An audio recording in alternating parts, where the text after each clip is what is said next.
नमस्कार दोस्तों, राजस्थान इंस्टीट्यूट में आपका स्वागत एवं अभिनंदन है। तो साथियों, आज का हमारा टॉपिक है राजस्थान की नदियाँ। तो राजस्थान की रिवर्स के बारे में आज हम पढ़ेंगे। तो सबसे पहले हम स्टार्ट करते हैं राजस्थान की नदियों का बेसिक कॉन्सेप्ट, जिससे कि आपको जो है नदियाँ आसानी से समझ में आएंगी। तो आपको जो है मैप निकालना है और मैप में आपको देखना है कौन सी नदी कौन कौन से ज़िलों से होकर गुजरती है।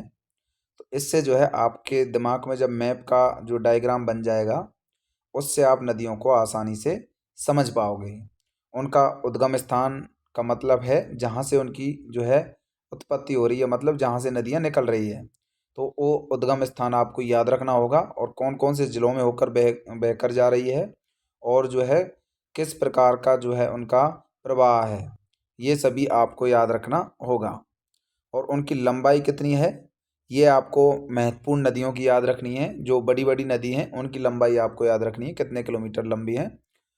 बाकी छोटी मोटी नदियों की लंबाई पूछी नहीं जाती है। बड़ी नदियां जैसे कि बनास नदी, चंबल नदी, तो ये दो चार जो बड़ी नदियां हैं, लूनी नदी, इनकी लंबाई पूछी जा सकती है, बाकी की लंबाई जो है नहीं पूछी जाती है। तो बड़ी बड़ी नदियों की लंबाई आपको याद रखनी है, वो पूछी जा सकती हैं। और आपको याद रखना है कि बंगाल की खाड़ी में कौन सी नदियाँ गिरती हैं, अरब सागर में कौन सी नदियाँ गिरती हैं, और अंतः प्रवाह मतलब आंतरिक प्रवाह की नदियाँ कौन सी हैं। आंतरिक प्रवाह का मतलब होता है जो जो है मतलब पूरे अपने राज्य में बहती हैं या फिर अपने ज़िलों में ही बहती हैं, मतलब किसी सागर में जाकर या समुद्र में जाकर वो नहीं मिलती है। बंगाल की खाड़ी आप सभी को पता है। बंगाल की खाड़ी में जो नदियाँ गिरती हैं वो बंगाल की खाड़ी वाला जो अब्बा क्षेत्र हो जाएगा, और जो अरब सागर में गिरती हैं वो अरब सागर का अब्बा क्षेत्र हो जाएगा। तो आप मैप में आपको दिखा देता हूँ बंगाल की खाड़ी कहाँ है। तो इंडिया का मैप आप जब देखोगे तो उसमें जो है आपको समझ में आ जाएगा कि जो है बंगाल की खाड़ी कहाँ है। ये मैं आपको एक बार डायग्राम बना के दिखा देता हूँ यहाँ पर। तो यहाँ पर आप देखोगे, यहाँ पर जो समुद्र है इधर साइड में, तो इसको बोलते हैं अपन बंगाल की खाड़ी। तो ये बंगाल की खाड़ी हो गया। इधर जो है इधर साइड में आप देखोगे, ये है यहाँ पर अरब सागर। तो ये इंडिया का मेन मैप आपको मैंने दिखाया है। यहाँ पर इंडिया के मैप में ये राजस्थान का मैप है, यहाँ पर राजस्थान है। और इस राजस्थान की बात करूँ तो इधर जो है राजस्थान से बंगाल की खाड़ी में भी नदियाँ जा सकती हैं निकल करके इस प्रकार से, और इधर से जो है अरब सागर में जाकर भी मिल सकती है। यहाँ पर जो है ऊपर कच्छ की खाड़ी है, और कच्छ की खाड़ी और खंबात की खाड़ी, यहाँ पर भी इनमें से नदियाँ निकलती हैं। तो यहाँ पर कच्छ की खाड़ी में भी जा कर के गिर सकती हैं और खंबात की खाड़ी में भी जा कर के गिर सकती हैं। तो नीचे कच्छ की खाड़ी है और यहाँ पर जो है ऊपर आप देखोगे अरब सागर में ऊपर साइड में, तो यहाँ पर खंबात की खाड़ी है। तो यहाँ पर जाकर भी ये नदियाँ मिल सकती हैं। अब मैं बात करता हूँ राजस्थान की। तो राजस्थान में सर्वाधिक जो नदियाँ हैं उनका उद्गम जो होता है वो अरावली पर्वतमाला से होता है। तो अरावली पर्वतमाला से सबसे ज़्यादा नदियाँ निकलती हैं, तो ये आपको ध्यान रखना है। अरावली पर्वतमाला ज़्यादातर नदियाँ जो है आप देखोगे किसी पहाड़ से निकलती हैं, या फिर जो है किसी जो है आप ऊंचे स्थान से देखोगे तो वहाँ से नदियों का उद्गम होता है। तो यहाँ पर अरावली पर्वत की मैं बात कर रहा हूँ। तो अरावली पर्वत पर जो है सबसे ज़्यादा नदियाँ जो हैं उद्गमित होती हैं, निकलती हैं। तो अरावली पर्वत से सबसे ज़्यादा नदियों का उद्गम होता है। राजस्थान में अरावली पर्वतमाला जल विभाजक का कार्य करती है, क्योंकि राजस्थान के मैप में आप देखोगे राजस्थान में जो है उसका मैप मैं आपको बना करके एक बार दिखा देता हूँ। ये राजस्थान का मैप है और यहाँ पर जो है ये अरावली पर्वतमाला है। तो इससे जल विभाजन का काम हो जाता है कि मतलब इधर वाली जो नदियाँ हैं, पश्चिम साइड की नदियाँ, वो अरब सागर में जा कर के गिरती हैं, और जबकि पूरब साइड की नदियाँ जो हैं इधर वाली, वो बंगाल की खाड़ी में, क्योंकि इधर जो है बंगाल की खाड़ी है इंडिया के मैप में देखोगे आप तो नीचे साइड में जो है इंडिया के मैप में बंगाल की खाड़ी है, और दूसरी साइड जो है यहाँ पर ये अरब सागर है। तो ये राजस्थान के मैप से होती हुई जो है ये अरब सागर में जा कर के गिरती है। तो ये जो अरावली पर्वतमाला है राजस्थान के जो है यहाँ पर मध्य में है, और यहाँ से जो है ये जल विभाजन का काम कर रही है, क्योंकि इसके अवरोध की वजह से जो पश्चिम की नदियाँ हैं वो पूरब की ओर नहीं जा पाती हैं, और जो पूरब की नदियाँ हैं पश्चिम की ओर नहीं जा पाती हैं। इस वजह से हम कहते हैं कि अरावली पर्वतमाला जल विभाजक का कार्य करती है। अब यहाँ पर आगे हम देखेंगे, इसलिए अरावली के पूरब से निकलने वाली नदियों का पानी बंगाल की खाड़ी में गिरता है, और अरावली के पश्चिम से जो नदियाँ निकलती हैं उनका पानी जो है अरब सागर में जा कर के गिरता है। तो ये बात आपको समझ में आ गई होगी। अब राजस्थान में जो नदियां हैं वो 3 प्रकार की अपवाह क्षेत्र वाली हैं। अपवाह क्षेत्र का मतलब होता है एक तरह से कहाँ जा कर के वो गिर रही हैं, किस क्षेत्र में वो प्रवाहित हो रही हैं। जैसे कि बंगाल की खाड़ी में जा कर के गिरती है तो उसको बोलेंगे हम बंगाल की खाड़ी का अपवाह क्षेत्र। अरब सागर में गिरती है तो उसे अरब सागर का अपवाह क्षेत्र हो गया। और आंतरिक प्रवाह का मतलब हो गया जो जिलों के अंदर बहती हैं, अर्थात जो है किसी सागर या समुद्र में जाकर वो नहीं मिलती हैं। मतलब जैसे किसी जिले में निकली और उसी जिले में वो विलुप्त हो गई, या फिर दूसरे जिले में जाकर के वो विलुप्त हो गई। मतलब वो किसी सागर या समुद्र में जाकर नहीं मिलती है, किसी स्थान से वो निकलेगी और कुछ जैसे इस जगह से निकली और यहाँ जाकर के विलुप्त हो गई नदी। विलुप्त का मतलब इसका पानी सूख गया या फिर खत्म हो गया। तो ये इस प्रकार की नदियाँ आंतरिक प्रवाह की होती हैं। लेकिन जैसे बंगाल की खाड़ी में जाकर के, जैसे मान लीजिए यहाँ से कोई नदी निकली और यहाँ जाकर के जो है बंगाल की खाड़ी में गिर रही है तो ये बंगाल की खाड़ी का अपवाह क्षेत्र हो गया। मान लीजिए यहाँ से कोई नदी निकली और इधर अरब सागर में जाकर के गिर रही है तो वो अरब सागर के अपवाह क्षेत्र की नदी। और आंतरिक प्रवाह की नदी वो जैसे किसी स्थान से निकली और कहीं दूसरे स्थान पर जाकर के विलुप्त हो गई या पर उसका पानी सूख गया तो आंतरिक प्रवाह क्षेत्र की नदियाँ हो गई। अब देखिए ये परसेंटेज आपको याद रखनी होगी, ये पूछी जाती है। जो बंगाल की खाड़ी वाली जो नदियां हैं जो बंगाल की खाड़ी में गिरती हैं केवल 22.4% जो है अपवाह क्षेत्र बनाती हैं, 22.4%। और अरब सागर में गिरने वाली जो नदियां हैं वो 17.4% हैं। और आंतरिक प्रवाह की जो नदियां हैं उनका जो अपवाह क्षेत्र है वो केवल 60.2% है। तो सबसे ज़्यादा कौन सी नदियां हो गई, अपवाह क्षेत्र की नदियां सबसे ज़्यादा, उसके बाद अरब सागर वाली और उसके बाद जो है बंगाल की खाड़ी वाली। तो सबसे नंबर 1 पर आंतरिक प्रवाह की नदियाँ सबसे ज़्यादा हैं क्योंकि लगभग जो है 60.2% है। और अरब सागर की 17.4% और बंगाल की खाड़ी की जो है 22.4% है। तो ये जो है 0.4 वाली आप देख सकते हो, इनमें 22.4 है, नीचे 17.4 है। और जो आंतरिक प्रवाह की है वो 60.2% है। तो ये परसेंटेज बहुत ही ज़्यादा इंपॉर्टेंट है, ये एग्जाम में अक्सर पूछी जाती है तो ये आपको ध्यान रखना है। आंतरिक प्रवाह की नदियाँ सबसे ज़्यादा हैं 60.2%, अरब सागर की 17.4, बंगाल की खाड़ी की 22.4%। अब हम बात करेंगे इनमें सबसे पहले बंगाल की खाड़ी में गिरने वाली नदियों के बारे में। अब जो नदियां हैं जो बंगाल की खाड़ी में अपना पानी गिराती हैं उन नदियों की हम बात करेंगे, वो कौन कौन सी नदियां हैं। तो बंगाल की खाड़ी में गिरने वाली नदियों में सबसे पहली मैं नदी लेता हूँ चंबल नदी, जो कि बहुत ही बड़ी नदी है।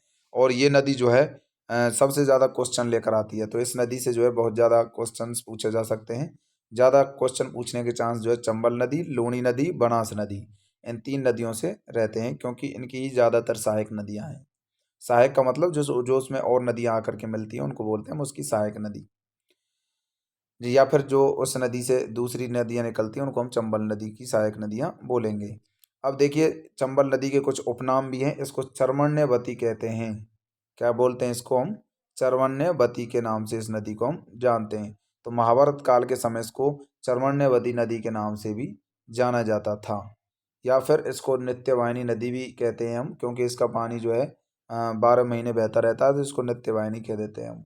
और राजस्थान की कामधेनु भी इसे क्या कहते हैं हम, कामधेनु भी इस नदी को हम कहते हैं।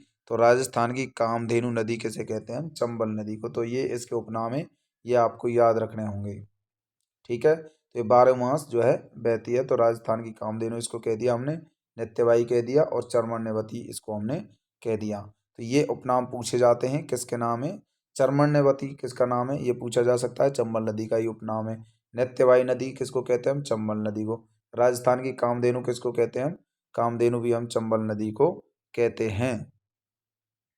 तो यहाँ पर बात करते हैं अब इसके उद्गम स्थान का, मतलब है जिस जगह से ये चंबल नदी निकलती है, कौन से जो है राज्य से या कौन से जिले से निकलती है, किस स्थान से इसका इसकी जो है उत्पत्ति होती है, उस स्थान की हम बात करेंगे। तो चंबल नदी की बात करूँ मैं तो चंबल नदी की जो उत्पत्ति है वो कहाँ से होती है, जनापाव की जो पहाड़ियाँ हैं, ये जनापाव की पहाड़ियाँ जो हैं ये जो है मध्य प्रदेश में पड़ती हैं। और विंध्याचल पर्वत जो है उस वाले क्षेत्र में ये पड़ती है। तो विंध्याचल पर्वतीय प्रदेश में ये पड़ती हैं। और महू छावनी जो है वहाँ उसके पास जिला मतलब जो इंदौर जिला है जो मध्य प्रदेश का, उसके पास जो महू छावनी है उसके पास से ये जो है निकलती हैं। तो जनापाव की पहाड़ियाँ कहाँ है, महू के पास है, महू। यहाँ पर ये महू लिख रखा है मैंने, यहाँ पर आपको मुँह दिख रहा होगा, ये मुँह नहीं है, यहाँ पर महू है। ठीक है, ये महू कहाँ है, ये जो है मध्य प्रदेश में है और इंदौर ज़िले में ये पड़ता है। तो उस स्थान के निकट ये जो है जानापाव की पहाड़ियाँ हैं।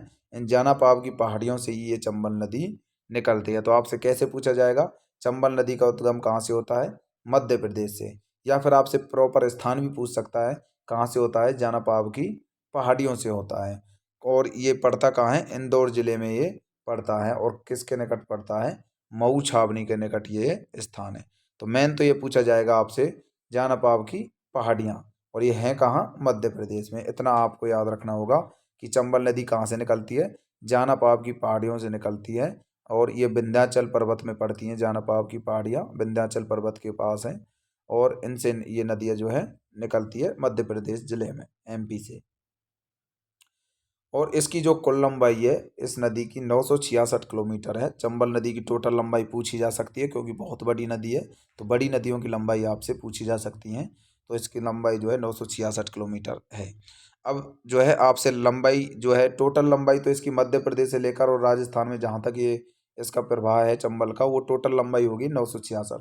केवल राजस्थान के अंदर जो है ये नदी जब जो है बहती है 135 किलोमीटर। राजस्थान में केवल 135 किलोमीटर इस नदी की लंबाई है, जबकि मध्य प्रदेश से लेकर राजस्थान तक 966 किलोमीटर है। टोटल तो 966 हो गई, केवल राजस्थान में इसकी 135 किलोमीटर लंबाई है। कुल अपवाद क्षेत्र कितना बनाती है नदी? ये 20.90%, 20.9% या 90% के आसपास जो है ये कुल अपवाद क्षेत्र बनाती है। तो ये भी आपसे पूछा जा सकता है। 20.9 या फिर 21, लगभग 21% ये अपवाद क्षेत्र बनाती है। चंबल नदी जो है मध्य प्रदेश राज्य से बहती है और बहती हुई राजस्थान में सर्वप्रथम चौरासीगढ़, जो चित्तौड़गढ़ का एक जगह है, चौरासी जो कस्बा है, चौरासी, उस चौरासी गढ़ भी इसको हम बोलते हैं, चौरासी कस्बा। तो चौरासी कस्बे के पास ये राजस्थान में सबसे पहले चंबल नदी प्रवेश करती है।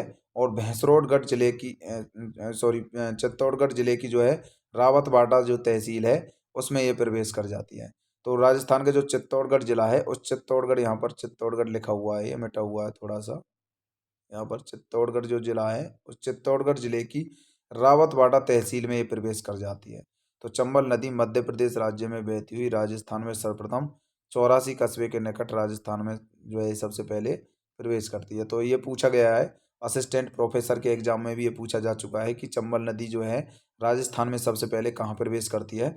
चौरासीगढ़ से प्रवेश करती है, अर्थात चौरासी जो कस्बा है चित्तौड़गढ़ जिले का, उस कस्बे में सबसे पहले एंट्री मारती है। तो राजस्थान में चंबल नदी की सबसे पहले एंट्री जो होती है चौरासीगढ़ चित्तौड़गढ़ से होती है और राजस्थान में जो है ये चित्तौड़गढ़ जिले की रावतबाड़ा तहसील में प्रवेश कर जाती है। तो यहाँ से आपको ये समझ में आ गया होगा। आगे हम चलते हैं यहाँ से। यहाँ पर आप देख रहे होंगे कि तथा कोटा, बूंदी, सवाई माधोपुर, करौली और धौलपुर। कोटा, बूंदी, सवाई माधोपुर, करौली, धौलपुर जिलों में बहती हुई उत्तर प्रदेश राज्य में ये प्रवेश कर जाती है। अब देखो, ये मध्य प्रदेश से जो है एंट्री करी थी, मध्य प्रदेश से निकली थी। मध्य प्रदेश की जनापाव की पहाड़ियों से निकलने के पश्चात ये नदी चित्तौड़गढ़ में पहुंची, चित्तौड़गढ़ के चौरासीगढ़ से प्रवेश करी। उसके बाद एक कोटा पहुंची, बूंदी, सवाई माधोपुर, करौली और धौलपुर जिले में ये प्रवेश करती हुई और यूपी में एंट्री मार जाती है। ठीक है, तो राजस्थान से होती हुई कहाँ पहुंच गई ये? यूपी जिले में पहुंच गई, यूपी राज्य में ये पहुंच गई। तो कोटा, बूंदी, सवाई माधोपुर, करौली और धौलपुर, ये 6 जिले हो जाते हैं। एक तो चित्तौड़गढ़ हो गया, चित्तौड़गढ़ में से सबसे पहले एंट्री करी चौरासीगढ़ से। उसके बाद 4-5 जिलों में और बहती है, कोटा में, बूंदी में, सवाई माधोपुर में, करौली में, धौलपुर में। तो इन 5 जिलों और हो गए, टोटल 6 जिले से ये जो है चंबल नदी राजस्थान से बहती है। तो राजस्थान के 6 जिले इसमें से जो है हो गए। तो ये 6 जिले आपको याद होने चाहिए। सबसे पहले चित्तौड़गढ़ में, फिर कोटा में, बूंदी में, सवाई माधोपुर में, करौली में और धौलपुर में। तो यहाँ से चित्तौड़गढ़ से प्रवेश करती है कोटा में, फिर बूंदी में, फिर सवाई माधोपुर, करौली और धौलपुर, इन 6 जिलों में ये प्रवेश कर जाती है। तो ये आपको ध्यान रखना है। तो राजस्थान का मैप यदि आपको याद है तो मैप में आपको ध्यान आ जाएगा सब कुछ कि जो है ये सबसे पहले चित्तौड़गढ़, फिर उसके पास कोटा में, बूंदी में, सवाई माधोपुर, करौली और धौलपुर जिलों में ये प्रवेश कर जाती है और बाद में यूपी में प्रवेश कर जाती है। और अंत में जाकर के इटावा जिला जो है यूपी का, वहाँ जो मुरादगंज कस्बा है उसके पास यमुना नदी में जाकर के ये नदी मिल जाती है। तो इटावा जो जिला है यूपी का, उस इटावा जिले के मुरादगंज जो कस्बा है, टाउन है, उस मुरादगंज टाउन में जाकर के जो है ये यमुना नदी में अपना पानी गिरा देती है। तो ये जो है अपना पानी किस नदी में गिराती है? जो चंबल नदी अपना पानी यमुना नदी में गिराती है और ये यूपी में गिराती है, इटावा जिले में। इटावा जिले में पहुंच जाती है चंबल नदी और वहां जाकर के यमुना नदी में ये अपने पानी को गिरा देती है। तो इसका जो उद्गम हुआ तो वो जानापाव की पहाड़ियों से हुआ, फिर चौरासीगढ़ चित्तौड़गढ़ से राजस्थान में एंट्री मारी इसने, और चौरासीगढ़ चित्तौड़गढ़ से प्रवेश करने के पश्चात कोटा पहुंची, फिर बूंदी पहुंची, सवाई माधोपुर, करौली और धौलपुर जिले से होती हुई यूपी में जो है ये इटावा जिले में पहुंचती है और वहां से मुरादगंज कस्बे के निकट यमुना नदी में अपने पानी को गिरा देती है। चंबल नदी राजस्थान और मध्य प्रदेश के बीच सबसे लंबी नदी ये है, अंतर्राज्यीय सीमा जो बनाती है। तो चंबल नदी ही राजस्थान और मध्य प्रदेश के बीच जो है सबसे लंबी क्या बनाती है? ये अंतर्राज्यीय सीमा बनाती है। मतलब अंतर्राज्यीय का मतलब दो राज्यों के बीच की सीमा। तो दो राज्यों के बीच सबसे लंबी जो सीमा बनाती है केवल चंबल नदी ही बनाती है। 24 किलोमीटर के आसपास जो है लगभग ये सीमा बनाती है। तो यहाँ पर मैंने इस नोट्स में जो है लिख रखा है लगभग 24 किलोमीटर जो है ये किलोमीटर लिखा हुआ है लास्ट में। तो 24 किलोमीटर जो अंतर्राज्यीय सीमा बनाने वाली नदी है वो चंबल नदी है, और कोई ऐसी नदी नहीं है राजस्थान में जो लगभग 24 किलोमीटर जो है लगभग जो अंतर्राज्यीय सीमा है इंटर स्टेट मतलब दो स्टेट के बीच में जो सीमा बनाने वाली नदी है वो चंबल नदी है। सबसे ज़्यादा जो टू स्टेट के बीच जो अपनी सीमा बनाती है वो केवल चंबल नदी है और वो 24 किलोमीटर ये सीमा बनाती है। चंबल जो नदी है वो राजस्थान में अपवाह क्षेत्र की दृष्टि से जो है राजस्थान की सबसे बड़ी नदी है, क्योंकि 21% इसका अपवाह क्षेत्र है। मैंने बताया था कि 20.9 लगभग 21% इसका अपवाह क्षेत्र है चंबल नदी का। तो ये आपको ध्यान रखना है। तो ये चंबल नदी जो है राजस्थान की सबसे बड़ी नदी है और जो है 20.9% अपवाह क्षेत्र ये बनाती है। चंबल नदी जो है राजस्थान में सर्वाधिक अवनालिका कटाव करती है। अवनालिका कटाव का मतलब है जो मिट्टी को काटने वाली, जैसे जमीन के अंदर से जो है ये प्रवेश करती है, मिट्टी को काटती हुई जमीन के अंदर ही अंदर से प्रवेश करती है। तो ये नदी जो है गड्ढे बनाती जाती है। जैसे आपने देखे होंगे बीहड़ धौलपुर और भरतपुर में जो धौलपुर और करौली में जो बीहड़ बने हुए हैं वो बीहड़ जो है इसी कटाव की वजह से बनते हैं। तो ये अवनालिका कटाव बनाती हुई जाती है। तो वो जो गड्ढे बन जाते हैं तो वो गड्ढे जो हैं इसी के वजह से बनते हैं और इन्हें जो है अवनालिका कटाव हम कहते हैं। तो चंबल नदी राजस्थान में सबसे ज़्यादा अवनालिका कटाव बनाती है, जिन्हें हम बीहड़ भी कह देते हैं या फिर डांग भी कह देते हैं। तो यहाँ पर बात करें जिसके कारण सवाई माधोपुर जिले में, करौली जिले में और धौलपुर जिले में क्या हो जाते हैं, ऊबड़ खाबड़ वाले गहरे नालों की निर्माण हो जाता है। तो गहरे नाले जो बन जाते हैं ऊबड़ खाबड़ वाले वो इस चंबल नदी के अवनालिका कटाव के कारण ही बनते हैं। तो ये जो खड्डे गहरे खड्डे या खाई जो बन जाती हैं इन्हें हम बीहड़ भी कह देते हैं अथवा डांग क्षेत्र के नाम से भी हम जानते हैं। इनको डांग भी कह देते हैं, हम बीहड़ भी कह देते हैं। तो सब सर्वाधिक जो बीहड़ राजस्थान में बने हैं वो धौलपुर जिले में पाए जाते हैं। तो सर्वाधिक जो बीहड़ों का विस्तार है वो किस जिले में है? धौलपुर जिले में है। ये क्वेश्चन जो है कई बार पूछा जाता है या गया है। तो धौलपुर जिले में सर्वाधिक बीहड़ भूमि का विस्तार पाया जाता है। यहाँ पर आपने सुना होगा कि जगन गुजर जो डकैत है वो इन धौलपुर के बीहड़ों में ही छिपता है।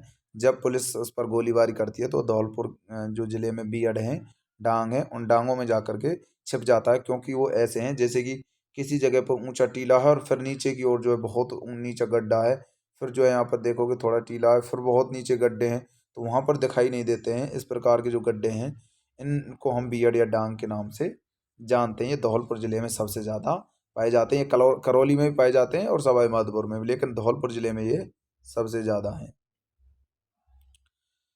ये पूछा जाता है, ये आपको याद रखना है।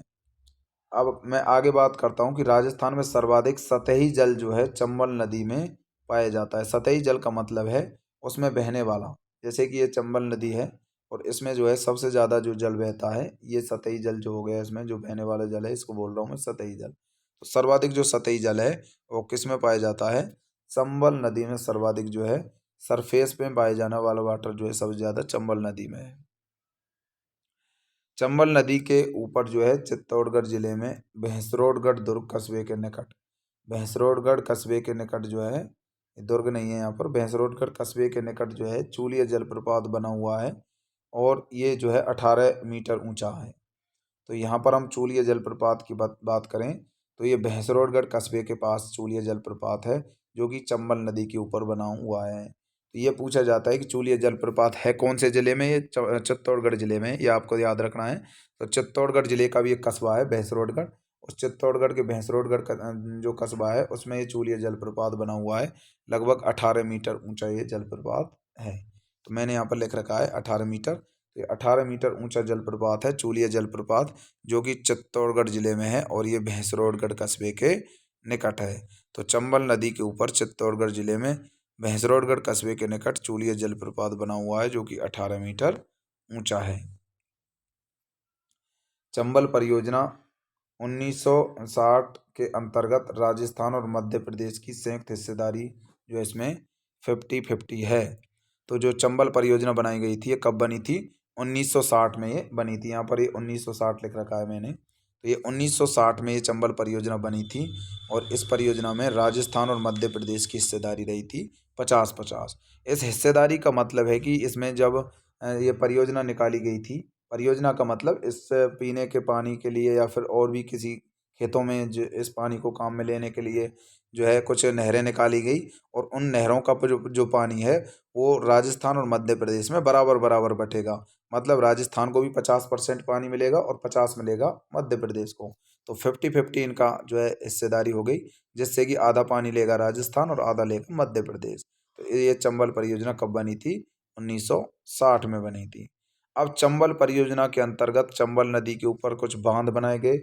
ये 4 बांध चंबल परियोजना जब बनाई गई थी तो 4 बांध जो है चंबल नदी पर बनाए गए थे। 4 बांधों में से 3 बांध तो राजस्थान में है, जबकि चौथा बांध जो है वो गुजरात में है। वो कडाना बांध है, जो कि कहाँ पर है? ये गुजरात में है। 3 बांध राजस्थान में है। उन 3 बांधों की बात करेंगे, वो 3 बांध राजस्थान में कौन कौन से हैं ये पूछे जाते हैं, बांधों के नाम पूछे जाते हैं और ये कौन कौन से स्थान में है, ये कहाँ हैं। तो यहाँ पर यहाँ पर आपको बता देता हूँ, 3 बांध तो राजस्थान में है, लेकिन यहाँ पर एक बांध है वो कडाना बांध नहीं है, वो गांधी सागर बांध है। कडाना बांध तो माही नदी पर है, ठीक है। तो यहाँ पर मैं बात कर रहा हूँ चंबल नदी पर, ये गांधी सागर बांध है जो राजस्थान से बाहर है, ठीक है। ये है भानुपुरा तहसील में मध्य प्रदेश में बना हुआ है चंबल नदी पर, ठीक है। क्योंकि चंबल नदी कहाँ से निकलती है? चानापाब की पहाड़ी से निकलती है मध्य प्रदेश से। तो वहीं पर एक जो है जब ये निकलती है तो एक जो है मध्य प्रदेश में भानुपुरा तहसील पड़ती है, वहाँ गांधी सागर बांध चंबल नदी पर बना दिया गया, ठीक है, जिससे कि उस बांध बनाने के बाद वहाँ इस पानी का उपयोग कर सकें। उसके बाद बात करूँ मैं, राजस्थान में जब ये प्रवेश कर जाती है रावतबाटा तहसील में, तो वहाँ इस पर राणा प्रताप सागर बांध बना दिया गया। रावतबाटा तहसील में, ये चित्तौड़गढ़ जिले में है। रावतबाटा कहाँ पर है? चित्तौड़गढ़ में है।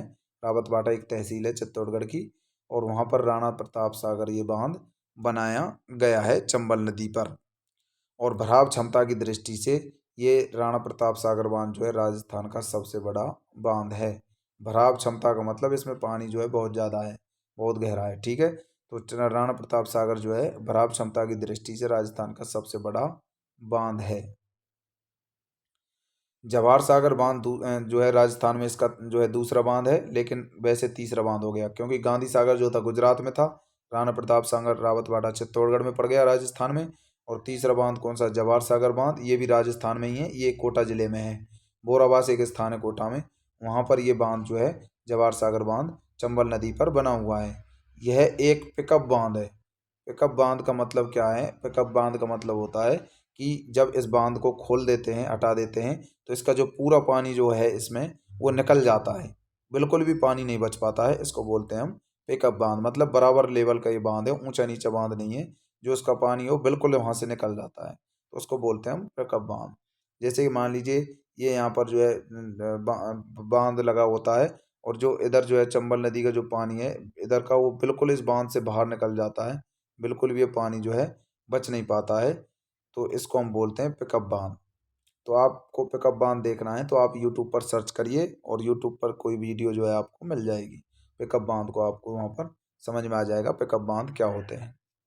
पिकअप का मतलब उसका जो बिल्कुल भी पानी हो बच नहीं पाता है, पेंदे से बिल्कुल निकल जाता है, क्योंकि इस बांध को हटाने के पश्चात वो सरफेस एरिया जो है चंबल की सतह के चंबल नदी के जो प्रवाह है उसके बराबर होता है और उसका पानी जो है बिल्कुल निकल जाता है, तो उसे हम बोलते हैं पिकअप बांध। तो यहाँ पर चंबल नदी पर 3 बांध हैं। पहला हो गया गांधी सागर, दूसरा राणा प्रताप सागर, तीसरा जवाहर सागर और चौथा है कोटा बैराज जो कि कोटा जिले में। तो कोटा में 2 बांध हो गए, एक तो जवाहर सागर ये भी कोटा में है और एक कोटा बैराज ये भी कोटा में है। कोटा बैराज जो है सिंचाई की आपूर्ति के लिए बनाया गया था, मतलब खेतों में सिंचाई करने के लिए कोटा बैराज बांध को चंबल नदी पर बनाया गया था। तो 4 बांध चंबल नदी पर हो गए। पहला गांधी सागर बांध भानुपुरा तहसील मध्य प्रदेश में है, दूसरा राणा प्रताप सागर बांध रावतबाटा तहसील जो है चित्तौड़गढ़ की वहाँ पर है, तीसरा जो है जवाहर सागर बांध है जो कि बोरावास कोटा में है, चौथा जो है कोटा बैराज है और वो कोटा जिले में है, जो कि सिंचाई की आपूर्ति के लिए बनाया गया था। यह जो है क्रम जो है उद्गम से मुहाने तक है। यह क्रम का मतलब है कि ये चारों बांधों का क्रम जो है ये उद्गम से लेकर के जहाँ से निकलती हैं नदियाँ वहाँ से लेकर के मुहाने का मतलब है जहाँ ये जो है मिलती हैं या फिर ख़त्म होती हैं, जो भी उसका मुँह है वहाँ तक। ठीक है, तो कोटा तक पहुँचती है, तो कोटा के मुहाने तक यही बांध 4 हैं। यहाँ पर आप देखोगे पहला जो है गांधी सागर बांध है भानुपुरा तहसील में, दूसरा राणा प्रताप सागर ये चित्तौड़गढ़ में, तीसरा जवाहर सागर बोरावास कोटा में है, कोटा बैराज कोटा में है, सिंचाई के लिए बनाया गया था। अब ये पूछा जाता है कि भराव क्षमता की दृष्टि से राजस्थान का सबसे बड़ा बांध कौन सा है, तो भराव क्षमता में कौन सा था, राणा प्रताप सागर बांध। तो ये आपको ध्यान रखना है। जवाहर सागर बांध एक पिकअप बांध है और कोटा बैराज सिंचाई की आपूर्ति के लिए बनाया गया एक बांध है। अब चंबल नदी की कुछ सहायक नदियां हैं जिनके नाम मैं आपको बता देता हूँ, वो कौन कौन सी हैं वो आपसे पूछी जा सकती हैं, ये आपको याद रखनी है। अब देखिए चंबल नदी में बाईं ओर से और दाईं ओर से कुछ नदियां मिलती हैं, ये पूछी जाती हैं। बाईं का मतलब जैसे कि मान लीजिए ये चंबल नदी ऊपर से आपको निकलती हुई दिखाई दे रही होगी और नीचे को मान लीजिए बह रही है, तो इधर वाली जो साइड हो गई इसकी ये तो हो गई दाईं साइड और इधर वाली हो गई बाईं साइड। क्योंकि आपको इस तीर के निशान की ओर खड़े होकर के देखना है। जब आप तीर के निशान की तरफ खड़े होकर देखोगे तो आपका दाहिना हाथ जो है दाईं साइड इधर हो गई और बाएं साइड जो हो जाएगी इधर हो जाएगी।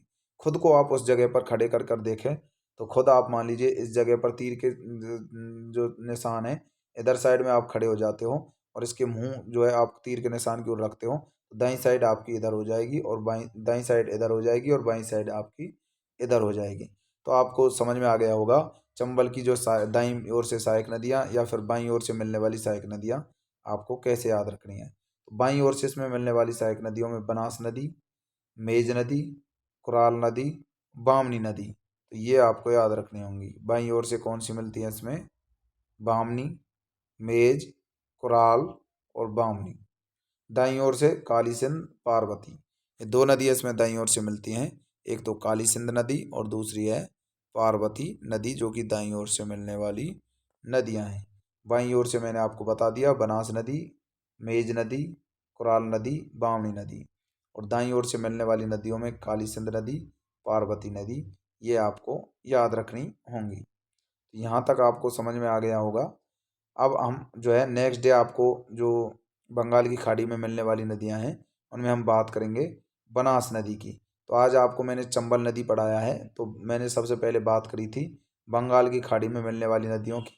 तो बंगाल में खाड़ी में जो मिलने वाली नदियों में सबसे पहली नदी मैंने पढ़ी है चंबल नदी। इसके बाद मैं बात करूँगा बंगाल की खाड़ी में मिलने वाली नदियों में बनास नदी के बारे में। तो ये भी ज़्यादा बड़ी नहीं है, ये भी जो है बहुत ही इम्पोर्टेंट नदी है, इसमें से भी क्वेश्चन जो है बनते रहते हैं। तो इस वजह से जो है नेक्स्ट डे आपको बनास नदी पढ़ाई जाएगी। तो जो सेकंड बंगाल की खाड़ी में मिलने वाली नदियां हैं वो है बनास नदी। तो आशा करता हूँ कि ये वीडियो आपको समझ में आ गया होगा। धन्यवाद।